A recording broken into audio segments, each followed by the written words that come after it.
I'd like to dedicate this poem to the memory of my good friend Paul Whitley. Paul lived by himself for over 40 years at the Cedar Top Camp on the Waggoner Ranch just outside of Vernon, Texas. His skin looked like leather. He walked with a limp, talked with a slow Texas drawl. His knuckles were knotted and his right thumb was gone. He said a stud bit it off late last fall, but hell, we knew he was lying. We'd watched him dally it up. It ain't healthy to call him a liar, and it was Saturday night before the wagon went out, and he is setting our new kid on fire. Now, we've all heard his stories about places he's been, and we think that Jake's kind of strange. He looked over at me and said, "I'm schooling this boy about the unwritten laws of the range." And the kid was enthralled, kind of like in a trance.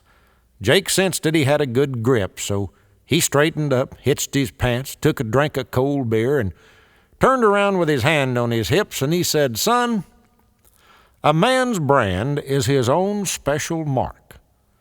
It says, 'This is mine. Leave it alone.' If you hire out to a man, ride for his brand and protect it like it was your own."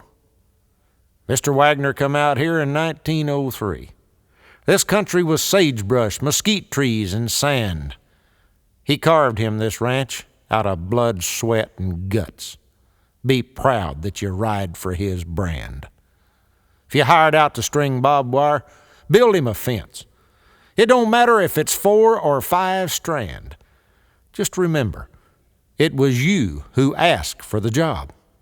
Don't bitch when you ride for this brand, 'cause Mr. Waggoner don't hold with complainers. He'll fire one before he can quit.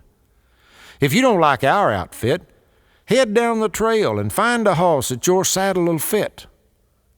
But if you get up early, catch your own bronc, show the boss that you're making a hand, Mr. Waggoner will be there to cover your bets, as long as you ride for his brand.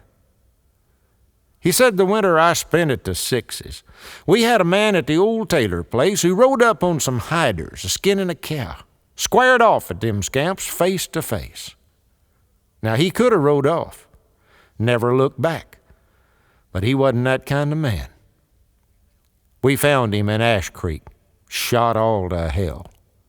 No Kona Joe died for the brand.